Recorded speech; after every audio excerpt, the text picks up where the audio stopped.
আসসালামু আলাইকুম প্রিয় শিক্ষার্থীরা, আমরা এই পর্বে কথা বলবো তোমাদের বইয়ের প্রথম অধ্যায় যার শিরোনাম উন্নততর জীবনধারা এর এমসিকিউ নিয়ে। তো আমরা এই এমসিকিউগুলোকে কয়েকটা পর্বে ভাগ করেছি।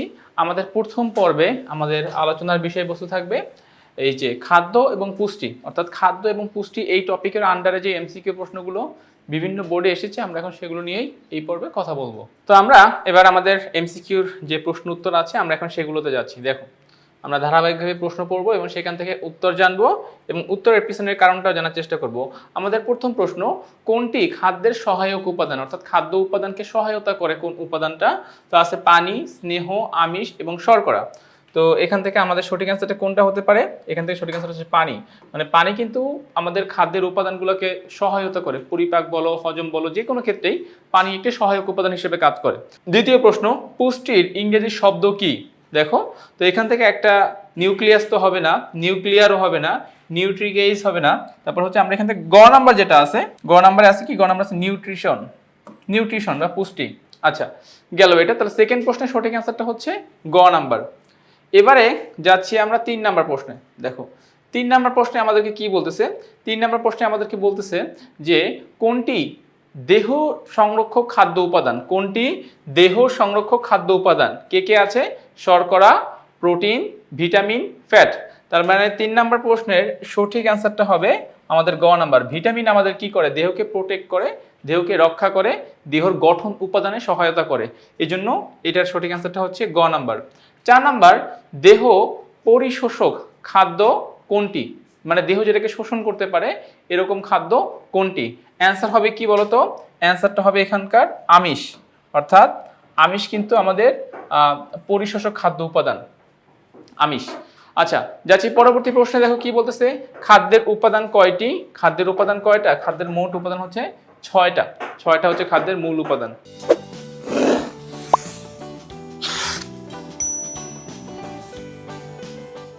আচ্ছা, নেক্সট প্রশ্ন, কোনটি খাদ্যের মুখ্য উপাদান? দেখো, খাদ্যের মুখ্য উপাদান এখানের সঠিক অ্যান্সারটা হবে আমিষ। আমিষকে খাদ্যের মুখ্য উপাদান হিসেবে বিবেচনা করা হয়। আচ্ছা, পরিপাককৃত খাদ্য শোষিত হয়ে দেহকোষের কোথায় সংযোজিত হয় বা কোথায় জমা হয়? অ্যান্সারটা হচ্ছে কোথায়? প্রোটোপ্লাজমে। অর্থাৎ খাদ্য যখন তোমায় পরিশোষণ করো বা পরিশোষণের পর দেহকোষের কোথায় জমা হয়? প্রোটোপ্লাজম নামক যে অঙ্গাণু আছে আমাদের কোষের মধ্যে, সেখানে এটা জমা হয়। আচ্ছা, প্রাণীরা, আচ্ছা পরবর্তী প্রশ্ন, প্রাণীরা পরিশোষক বা পুষ্টি এটা গ্রহণ করে কোন জায়গা থেকে? তো এখানের অপশনগুলো কি কি দেখো, আছে হচ্ছে খাদ্য। তার মানে অ্যান্সারটা হবে খাদ্য। মানে আমরা যত পুষ্টি উপাদান এটা সবসময় কিন্তু আমরা আমাদের খাদ্যের মাধ্যমে গ্রহণ করতে পারি। ওকে, যাচ্ছি আমরা নেক্সট কোশ্চেনে। দেখো কি বলতেছে, খাদ্য দেহের বৃদ্ধি সাধন করে, শক্তি উৎপাদন করে, রোগ প্রতিরোধ করে। সো তিনটাই, খাদ্য কিন্তু তিনটা কাজই করে, বৃদ্ধি, তারপরে শক্তি উৎপাদন এবং রোগ প্রতিরোধ ক্ষমতা বৃদ্ধি করে। এটা একটা খাদ্যের মানে আদর্শ যে খাদ্য উপাদান তার কাজ হচ্ছে এগুলো। আচ্ছা, জীবের জীবনী শক্তির যোগান দেয় কে কে? জীবনী শক্তির যোগান দেয় গ্লুকোজ দেয়, খনিজ লবণ দেয়, ভিটামিন দেয়। অর্থাৎ এই যে আমরা যে 6টা খাদ্য উপাদানের কথা বলছিলাম এর মধ্যে এগুলোও আছে, শর্করা থেকে গ্লুকোজ, খনিজ লবণ এবং ভিটামিন। তো এখান থেকে আমাদের অ্যান্সার হবে কোনটা সেটা আমরা নেক্সট যে অংশ আছে আমরা সেখান থেকে জানবো। আচ্ছা, তো আমাদের আগের প্রশ্নের কিন্তু সঠিক মানে ক খ গ মানে 3টা পয়েন্টই সঠিক ছিল আর কি, 3টা পয়েন্টই সঠিক ছিল আমরা। তো 3টা পয়েন্ট সঠিক যেহেতু পাচ্ছিলাম, এটা সঠিক অ্যান্সারটা হবে ঘ নাম্বার। ওকে, তো আমাদের প্রথম পর্বের এই 10টা প্রশ্নই ছিল, যে 10টা প্রশ্ন তোমাদের সামনে আলোচনা করা হলো। তো আমি আশা করছি এই 10টা প্রশ্ন তোমরা সুন্দরভাবে বুঝতে পেরেছো।